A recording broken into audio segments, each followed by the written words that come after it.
Since the missile strikes that killed Ayatollah Khamenei in late February, the Iran war has since spilled over into a larger regional conflict, affecting several Gulf states and wide swaths of the southern Levant. But as new as this war is, it's also revealed long-standing underlying regional tensions, notably in the fight between Israel and Iran-backed militia Hezbollah, based primarily in Lebanon. Israel has been planning an operation against Hezbollah for over a year, when Israeli intelligence officials had determined that the ceasefire between the two was crumbling, and that the group's disarmament had not come to fruition. Now, Hezbollah is engaged in what seems to be an existential last stand against Israel, while the strategy from Israeli Defense Minister Israel Katz in response to this is to establish a buffer zone in southern Lebanon, much like the one in Gaza. Now, Lebanon is facing a humanitarian and refugee crisis, with over 1 million citizens displaced and daily life obliterated for the country's most vulnerable. Today, I sit down with Catherine Sorensen, a reporter for the Beiruter, who has been covering these stories from the ground since October 2025. We talk about the political and religious structures that underpin Lebanon's position within the wider war. More specifically, she breaks down why these structures make it functionally difficult for the country to escape spillover effects from regional conflicts, let alone act for itself. So, what exactly is going on in Lebanon? Can Hezbollah really be eradicated? And what's this say about the humanitarian implications of the war writ large? Today is Sunday, April 5th, 2026. I'm Noah Tan, and this is Bottom Line Up Front. Catherine Sorensen, welcome to Bottom Line Up Front. It's so great to have you here. Why don't we just hop into it for the audience that has just seen the Iran war from the picture of what's going on with Operation Epic Fury and Roaring Lion. Can you explain why Lebanon is an inextricable part of the Iran war beyond just its geographic position? Yes. So first of all, I would start off by saying that, for the first 2 days of the war, and when I mean the war, I'm talking about Operation Epic Fury, Lebanon was not a part of the regional war. When the U.S. and Israel started striking Iran and Gulf cities, Abu Dhabi, Dubai, Riyadh were being targeted. For the first 2 days, Lebanon, we kind of joked the safest place in the Middle East. Because Hezbollah didn't engage. The Lebanese government got confirmation from Israel that they wouldn't strike as long as Hezbollah stayed put. So we'll talk later why Hezbollah is and in their relationship to Iran as a proxy group did end up dragging Lebanon into the war, but it didn't have to be, it wasn't necessarily something that was fated or inevitable. But 2 days in, Hezbollah launched rockets. They fired rockets into northern Israel, and within an hour, Israel struck back. So they started hitting Lebanon. It was 1:30-ish a.m. in the morning on the first.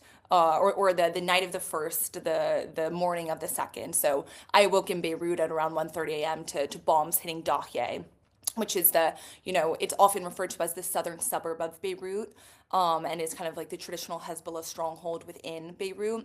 So once you heard those noises, you knew immediately that, okay, the war has come to Lebanon. So there was a world in which Lebanon wasn't involved, but perhaps given Hezbollah's history with Iran, it was just for some background information. Hezbollah was founded in 1982 during the Lebanese Civil War.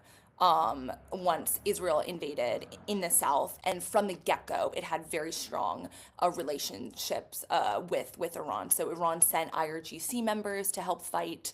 There was training, weapons supplied, funding, etc.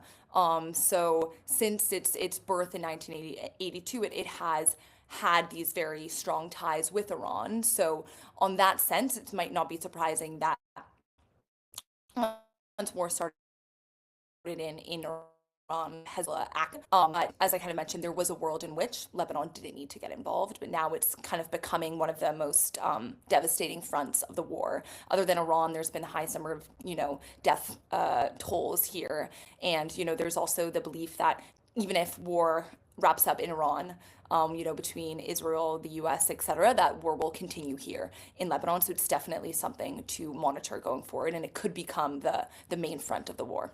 Can you just give me a sense of you mentioned there's a power vacuum and it's now being filled by IRGC Mhm, members. mhm, Can you give a mhm. sense, like, you know, what that's meant, how that has meant, as Hezbollah and Lebanon being kind of this, what you call this operational node of Iran? Yes. Yes. So as I mentioned, from the get-go, Hezbollah and, the IRGC has had very strong ties. But, as Hezbollah, entered the Lebanese political system, it always retained ties with Iran, but it also functioned as a Lebanese group. So there was always kind of discourse about, how Iranian is Hezbollah versus how much of a Lebanese group is it, both in terms of a political party and as a militia. But what's important to note is that during the 2024 war between Hezbollah and Israel, a lot of Hezbollah's key leaderships were assassinated. So not only was Nasrallah, the leader of Hezbollah and kind of, one of the founding fathers. So he was killed, but a lot of the kind of subsidiary leadership were wiped out as well. And what's becoming clear now is that with those assassinations, a lot of those vacuums were filled by IRGC, or at least IRGC affiliated individuals, so that Hezbollah now is actually a lot more operationally controlled by the IRGC than it has been in a while.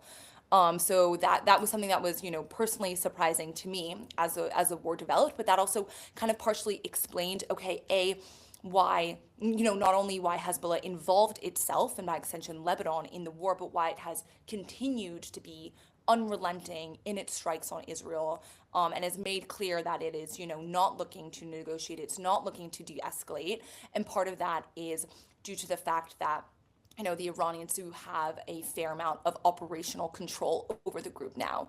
I think exact specifics will be, revealed later on. It's difficult to know, but there is a high level of operational control happening. Yeah, that's interesting that you mentioned this kind of cycle of seeming to be this existential war for Hezbollah, and it seems like Lebanon is unable to escape this kind of cycle of conflict.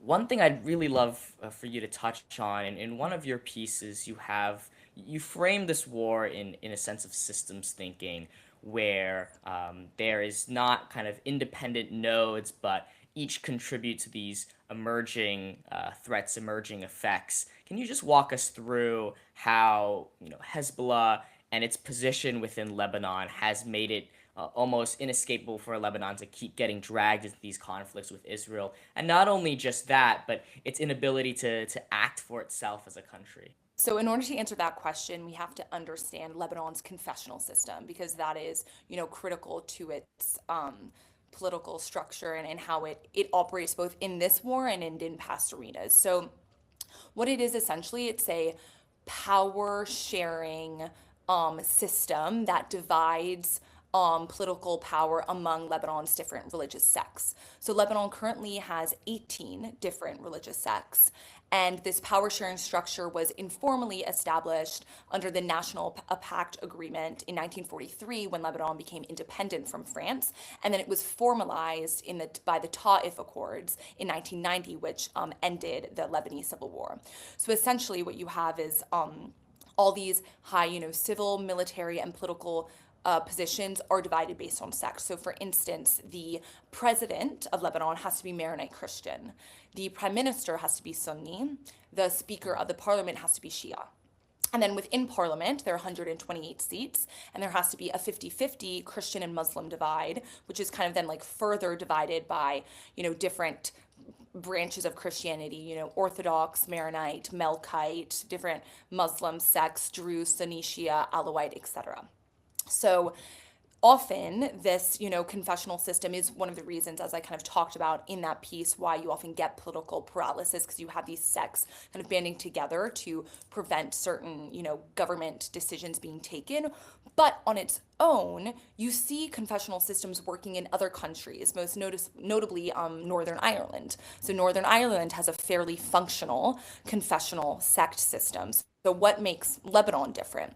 So what I argued in that piece and what I think is key to understand is that you have this confessional system, and then you also have these external actors who are very involved in Lebanon, mainly Iran, Saudi Arabia, France, and United States.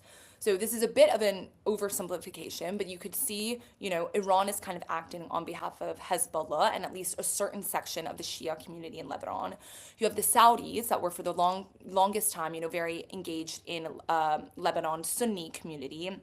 This relationship hit a peak, under the prime minister term of Rafiq Hariri, who was prime minister from 1992 to 98, and then again from 2000 to 2004. And then he was assassinated in 2005, and Saudi kind of started to disengage. And then you have France, who historically was tied to Lebanon's Christian population. But essentially, you have all these external actors who are, through their kind of ties in Lebanon, they want what's going on in Lebanon to reflect their interests. So not only do you have this internal division, but these internal stakeholders are tied to these external stakeholders who might not be affected by a lot of kind of like the local decisions being made by the Lebanese government, but that this can lead to a lot of political paralysis. So that's why in Lebanon we've seen instances of there being no president. So this happened, wait, I wrote this down in my notes. From 2014 to 2016, there was no president. Then again, from 2022 to 2025, when Joseph Aoun became president, resignation of ministers within the cabinet happening.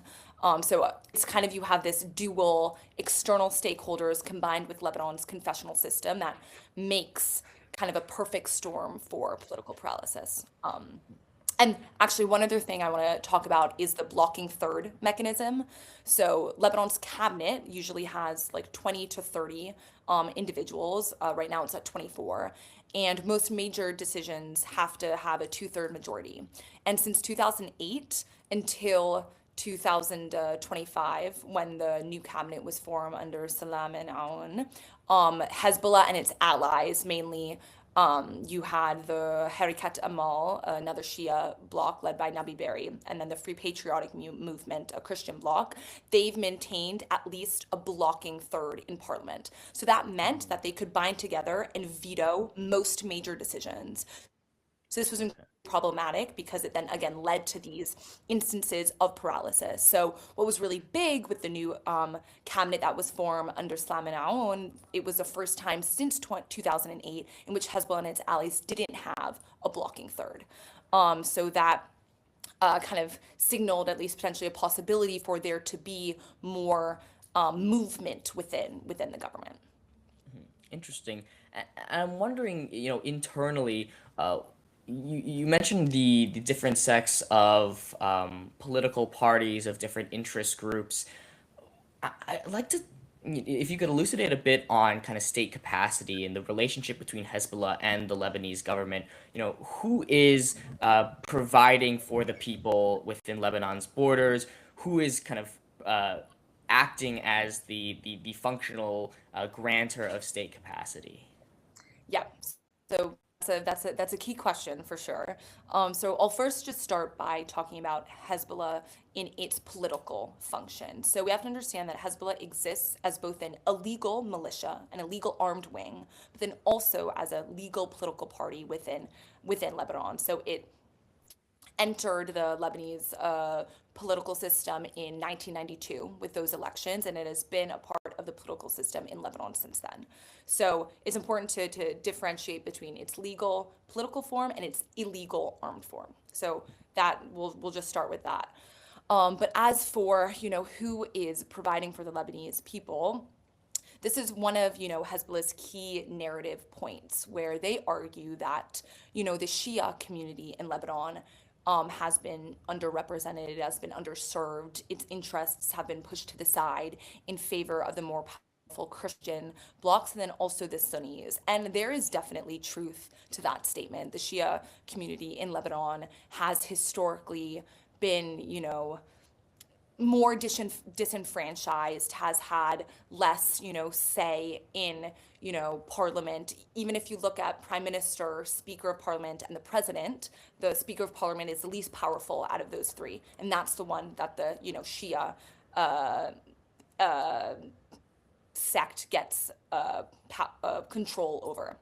So there is definitely truth to the statement that the Lebanese government has not always held the interests of its Shia community to the highest priority, but Hezbollah really feeds upon that narrative, and they use the Israeli threat to further feed upon that narrative. So that's also why there's been a lot of commentary recently about how Israel's actions in Lebanon is only going to backfire in the long term, because Hezbollah gets a lot of its credibility from positioning itself as the protector of Lebanon from Israel, specifically the Shia community, because it's the Shia community that is primarily in the south. It's the Shia community that when Israel invades, when Israel bombs, ends up bearing the brunt of that, suffering and destruction and damage. That's not to say that non-Shia Lebanese aren't suffering deeply during this war and in previous war, because they have. There are many Christian villages in the south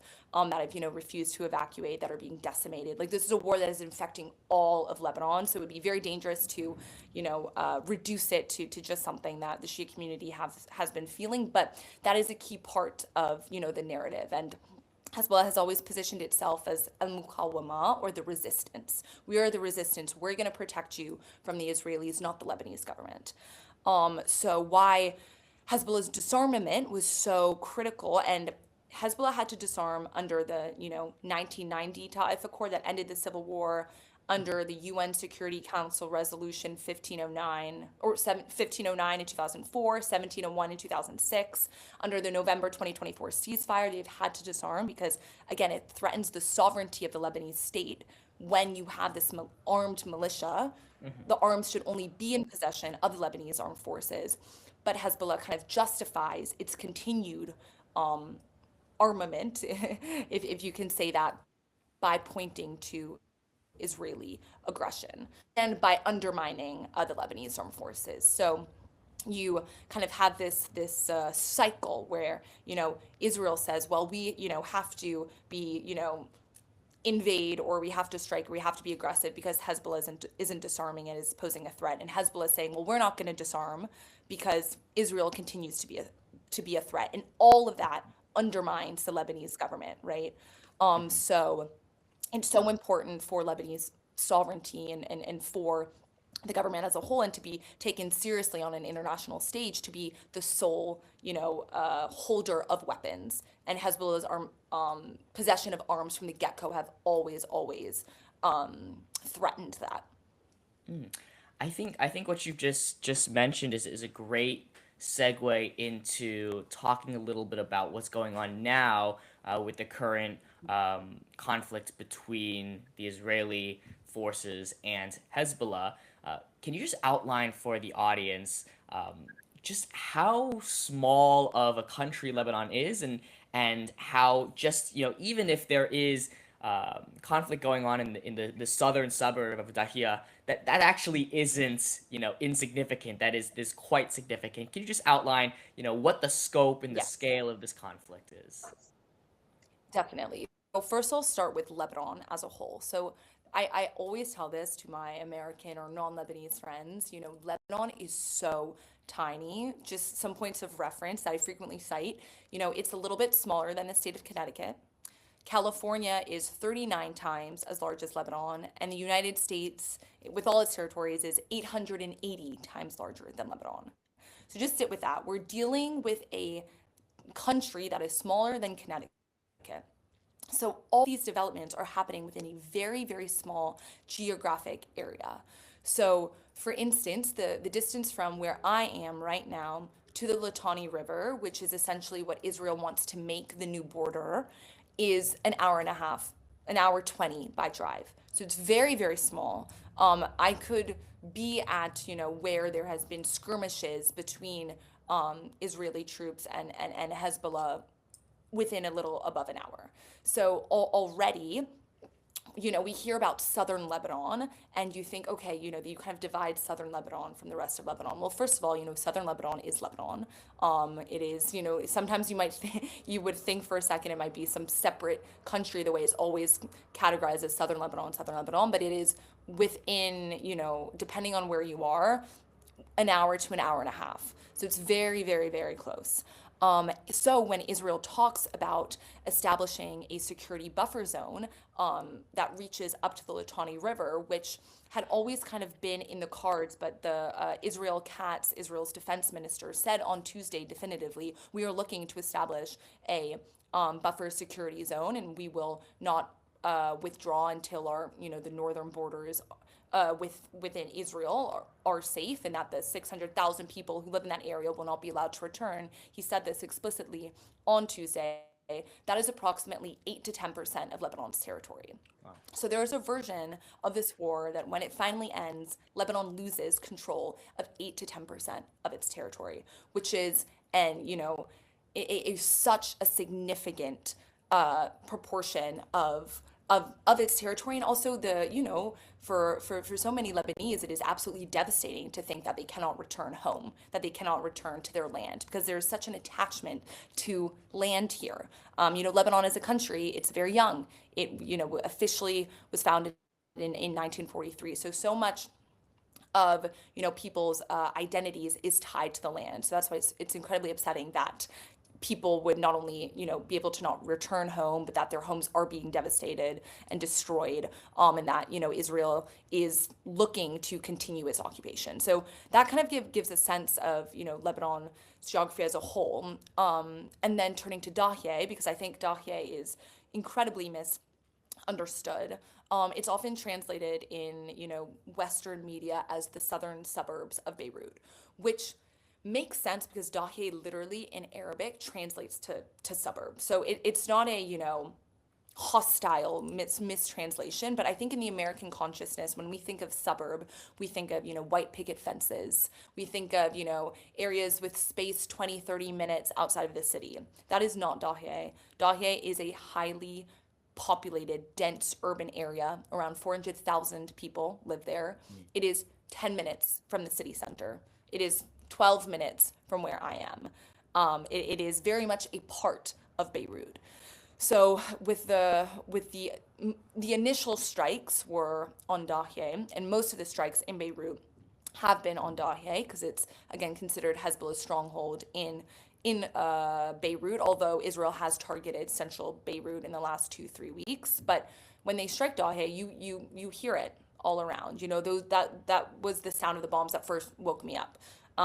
And you can, if you're in Beirut, it's not uncommon to hear those sounds.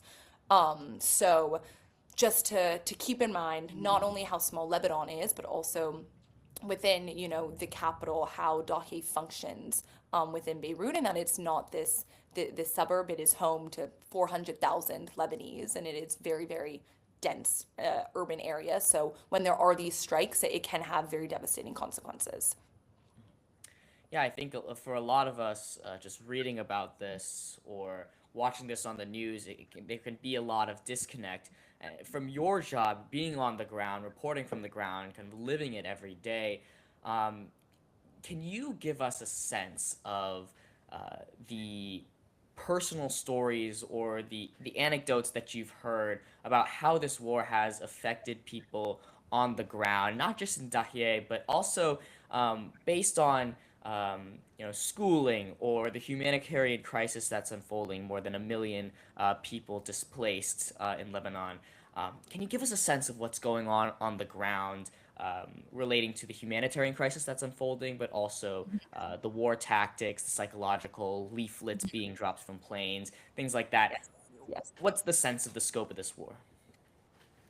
Yes, so the humanitarian consequences are incredibly significant. I think it would be very difficult to understate just how consequential they are for Lebanon. So, as you mentioned, there have been already over 1 million individuals displaced. Lebanon's population is 5.8 million, so that is more than 20%. 1 in 5 Lebanese are currently displaced. And you saw the displacement happen immediately.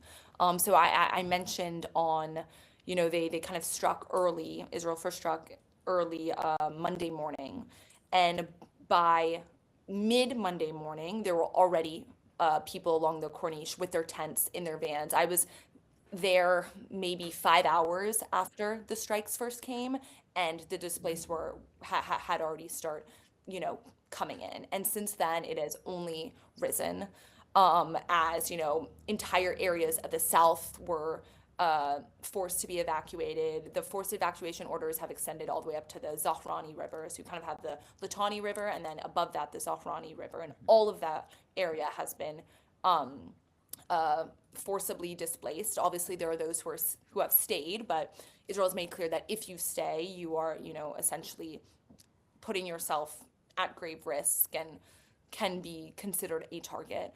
So, as you mentioned, I've done a lot of work at these displaced shelters because where are all these individuals going to go? You kind of have two different routes. So, you have many kind of schools that have been turned into shelters to house the displaced. A lot of them in Beirut are located in Hamra in western Beirut. And there you have schools. I've been to a school that housed 700 displaced persons, another has 900. Others are lower, 1 to 200. And speaking with some people there, it's been so striking to hear how, this is the second time in a year and a half that they have been displaced. You have to remember that the scale of displacement wasn't as high in 2024, but it did happen in 2024. So I was talking to these two girls, 17, who they came in to the same school turned shelter in 2024 that they did now. And this time Wow. their room was one floor above, but they were back to the beginning. I spoke to people along the Corniche. So as I mentioned, some of these displaced do end up in these shelters. Some of them just end up out on the waterfront with their tents in their vans, who parked in the same spot that they parked 1.5 years ago. So it is deja vu for so many of these displaced members, but kind of at a higher level, just given the intensity of this war. So, I've always said that, even if the war ended tomorrow, Lebanon would be faced with a massive humanitarian crisis, particularly since the government, it is a cash-strapped state. It doesn't have the means to provide the social safety net to house, to feed all these displaced individuals. And you mentioned education. Well, education is huge. For all these children, they have, again, had disruptions to their education for the second time in a year and a half. And that has incredible consequences for a 6, 7, 8, 9 year old. I mean, it doesn't matter how old you are. Any disruption to education is has critical consequences, and just to be living in an unfamiliar place, to be subjected to the sounds of bombing or bombing itself takes incredible toll on the kids. I've spent a lot of time working with the children, so you do see these great kind of community grassroots led initiatives, and the Lebanese government has responded to the best of its ability. The Ministry of Social Affairs has been coordinating placement of the displaced. They work with a lot of the local and international NGOs like the Red Cross, UNICEF, the World Food Program. There are also a lot of like local Lebanese NGOs that are doing on truly, truly miraculous work, providing education initiatives in these shelters, providing hot meals, serving these shelters during Ramadan. So the community response has been incredibly impressive, but you talk to the people involved in the NGO work, and it's not sustainable.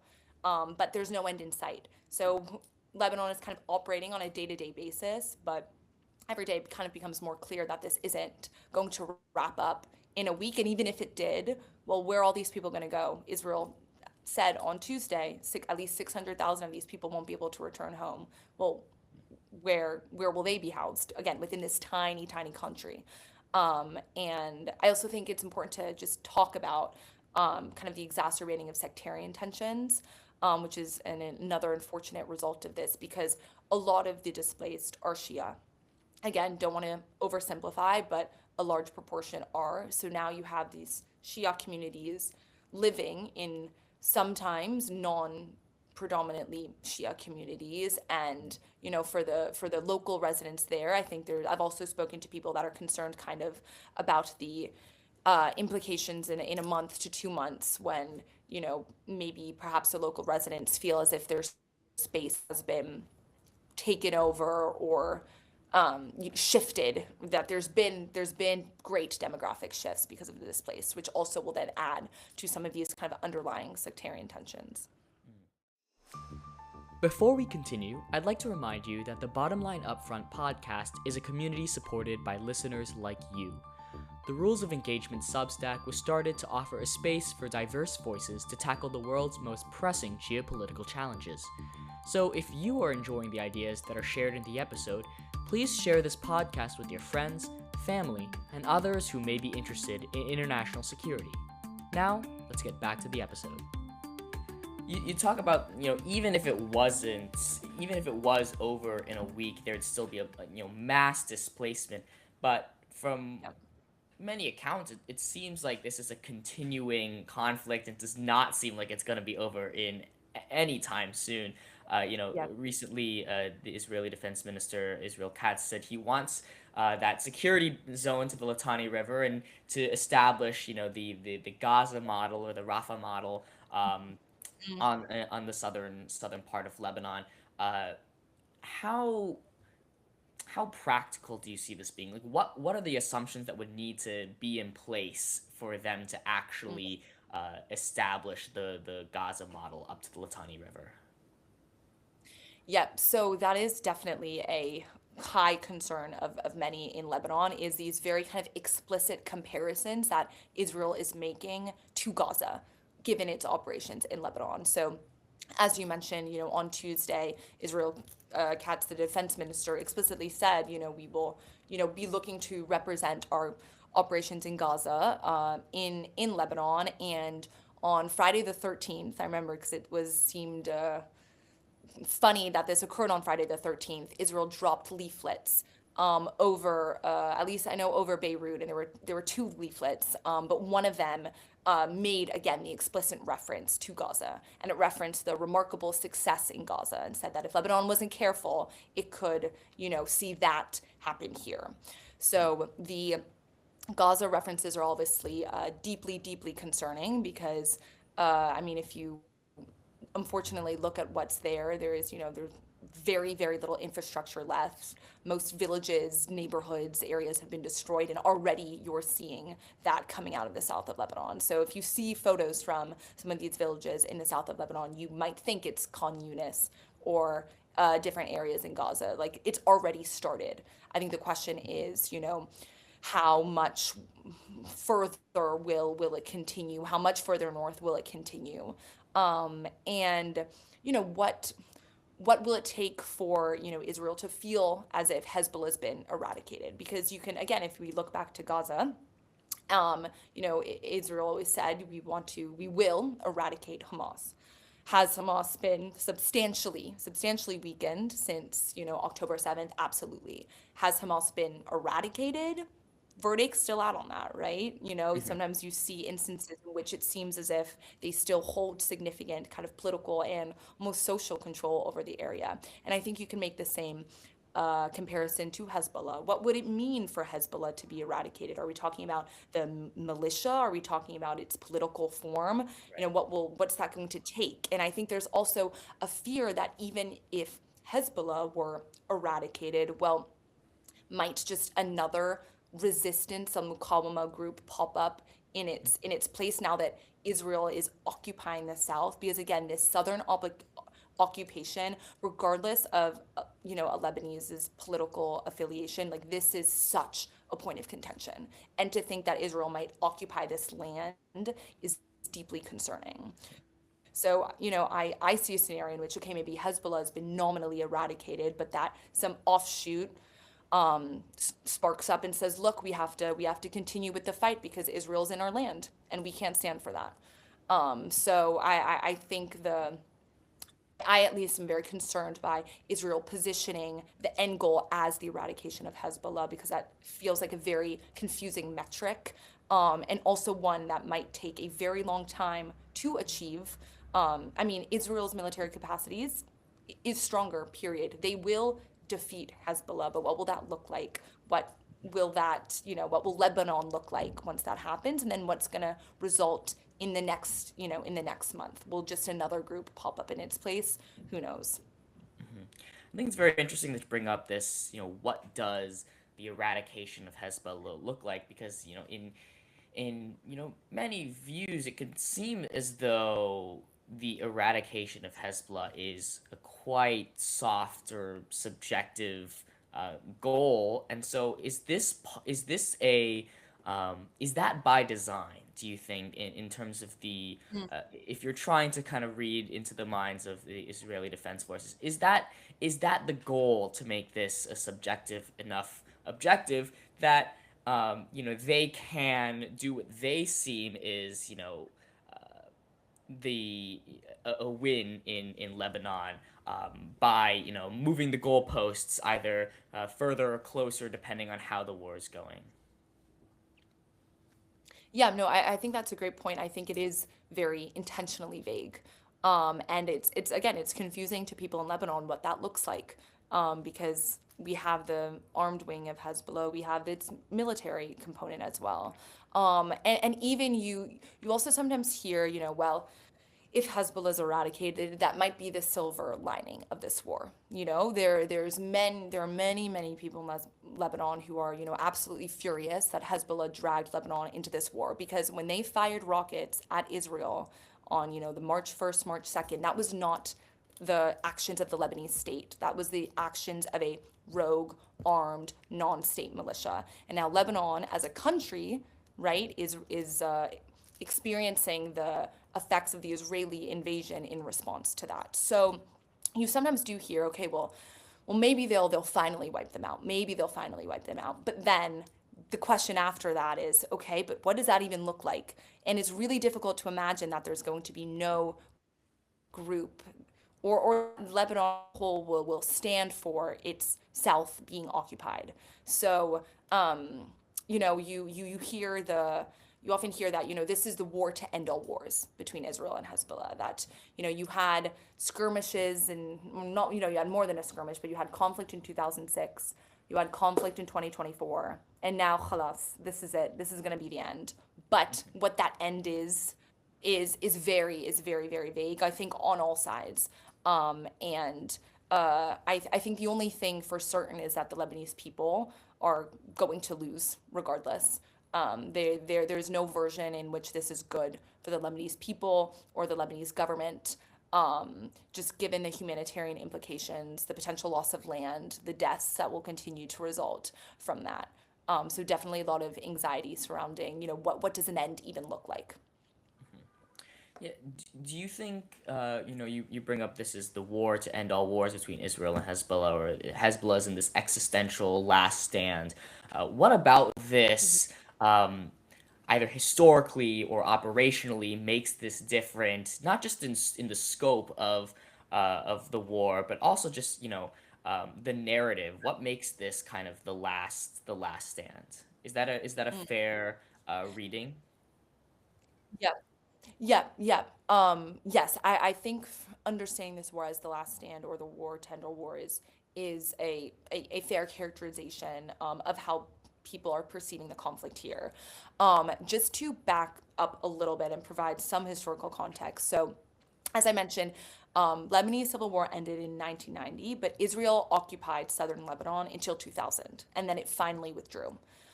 And then there was another 1 month war between Hezbollah and Israel in 2006. And after that war, Hezbollah claimed divine victory. They claimed they won. From an objective standpoint, it's kind of it wasn't a clear win on their end, but they took control of the narrative and they said, no, we won that war and we protected Lebanon from Israel, and they got a huge boosting. They got a huge boosting in terms of kind of social political support and just the way people kind of thought of them. And that was very critical to their narrative, as I've said, is projecting themselves as the only legitimate defender of Lebanon. So since 2006, there was kind of an uneasy relationship, though, between Lebanon and Israel. There weren't any, out front wars, but it was an uneasy relationship at best. And then, October 7th just really changed the calculus because now you had an entire, you know, region in a way, or at least section of the region go up in flames with what was happening with Israel in Gaza. And then Hezbollah involved itself. And then, I think Israel was always concerned by the presence that Hezbollah posed. And then October 7th and Hezbollah's aggression gave them kind of legitimacy to engage in 2024. And then you have the same pattern occurring now, but just with the understanding that Israel is not going to stand for another war in another year and a half. There's nothing about the rhetoric of Israel coming from Netanyahu, Smotrich, Ben Gvir, Avichai Adre, name it, that has suggested that, they are, willing to have some sort of ceasefire agreement. No, there won't be a ceasefire. There will be a definitive end because Israel isn't going to stand for a unsecure northern border. But I think it's been emboldened by its actions in Gaza, what it achieved in Gaza, and now it's looking to replicate the same in Lebanon. So I've spent a lot of time trying to understand, because I wasn't here in 2024, what makes this war different for people who were here. And I think part of it is scale, and the way the war is being waged. But also it's just this sense of like, there's just heightened impunity on behalf of Israel, and that they're more bold, they're more brazen in what they're saying. Like they're very explicit about their intentions, which is again kind of almost a part of this psychological warfare. They're not beating around the bush. They're saying we want to extend our borders. We want to occupy Lebanon. We will replicate Gaza talk tactics if you don't behave yourself. This wasn't happening in 2024. There was still, I think, more of a, at least in maybe not facade, but at least more subtlety on Israel's side. And now it's just been very direct.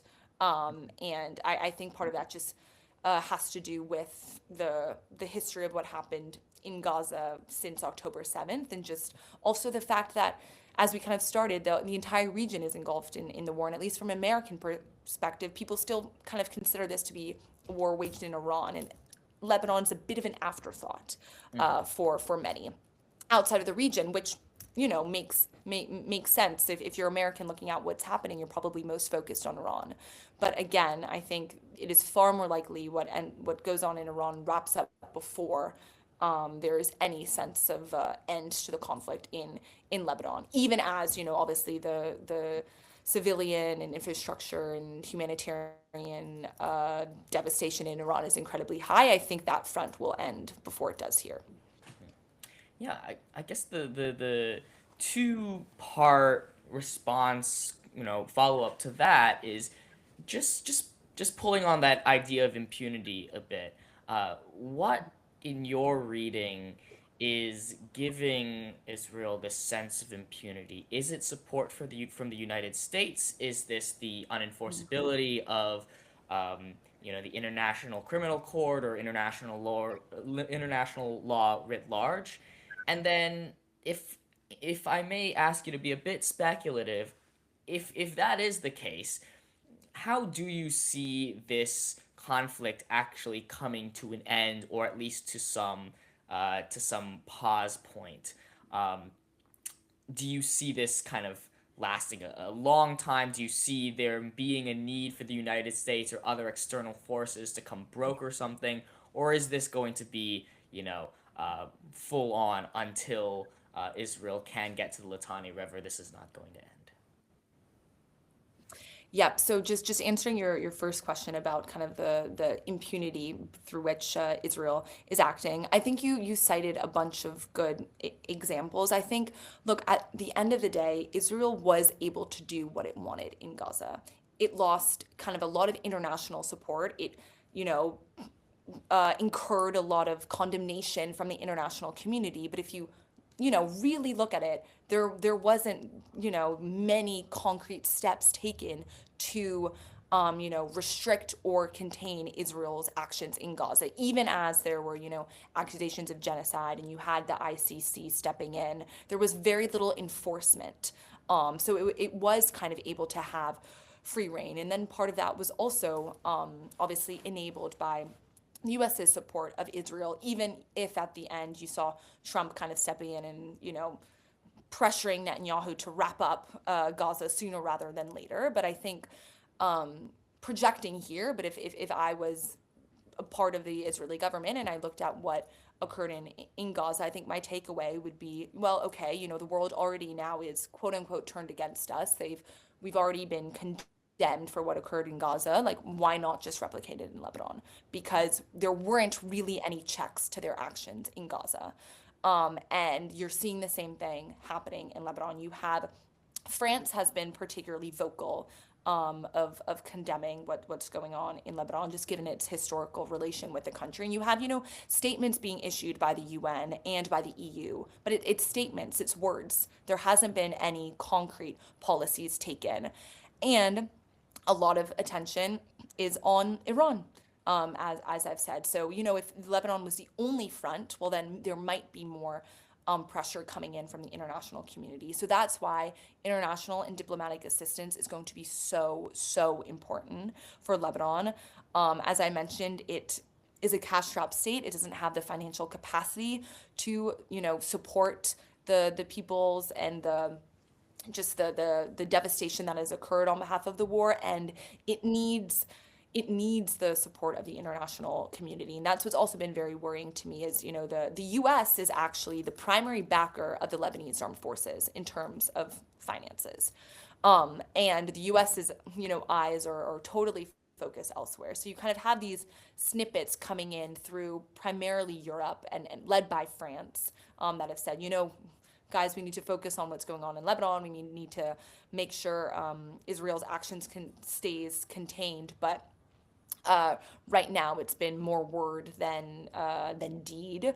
But no, I do think the international community is going to be so key in ensuring that there is some sort of end to the war before there is a replication of Gaza. Because I think if the international community stays silent or stays, distracted, then Israel will have at least somewhat of a free reign to do as it pleases.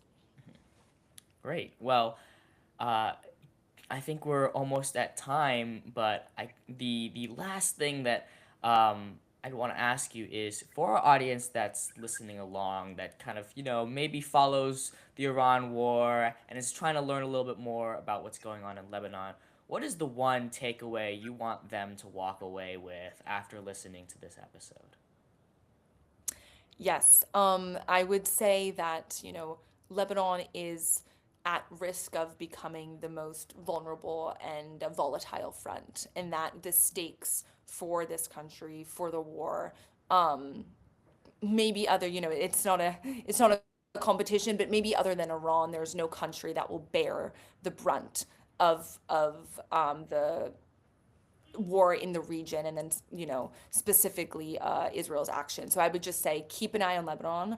And just understand its particular context, understand its size, understand its, history, its religious divide, and understand that this is not a conflict that Lebanon can solve on its own. Great. Well, we'll definitely keep Lebanon on the front of our minds. Thank you so much, Catherine Sorensen, for joining us today. Thank you. This has been Bottom Line Upfront.